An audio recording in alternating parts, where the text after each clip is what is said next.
Hey, it's Marko here from Fair Realty. Today I'm talking about leasehold properties in Victoria, BC.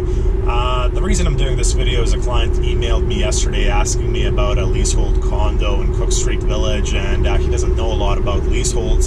So to make my life easier going forward, I'm just going to link this YouTube video for my clients that send me emails about leasehold. So what is a leasehold? So with a leasehold, you're buying the building or the structure, and the land is leased, and that's why it's called a leasehold. So essentially, another way of looking at it is you're buying the exclusive rights to the possession of that unit until the end of the lease, or until you sell the lease to someone else. And personally, I'm not a huge fan of leasehold properties, especially for younger people. So leasehold properties, you buy a better lifestyle. And what I mean by that is leasehold properties are cheaper. Most of them are found in Cook Street Village and in James Bay in Victoria. And you buy at a much lower price point, so you can get into a better neighborhood. You can get more square footage in terms of a unit. Maybe you can buy a 2-bedroom unit instead of a 1-bedroom freehold unit.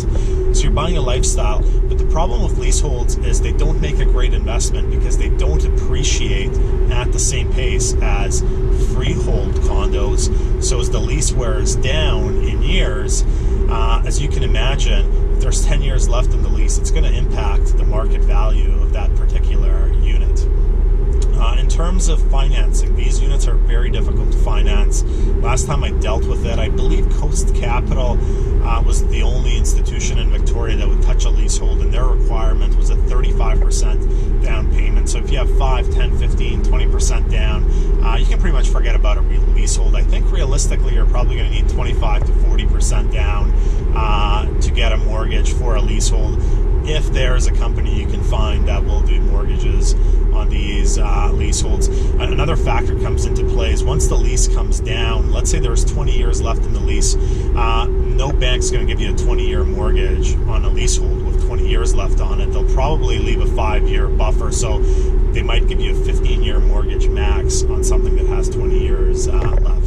Another factor with leaseholds is what happens when the lease expires. Well, you know, the landlord might renegotiate another lease, or they might just buy back the building at fair market value. So there's no guarantees you can stay there after the lease. So kind of my conclusion is, if you're elderly or older, retired, and you want to be in a great location, and you figure you have 30 years left to live and the lease has 40 years left in it, yeah, maybe you buy it based on price point, but I really wouldn't recommend it to younger people.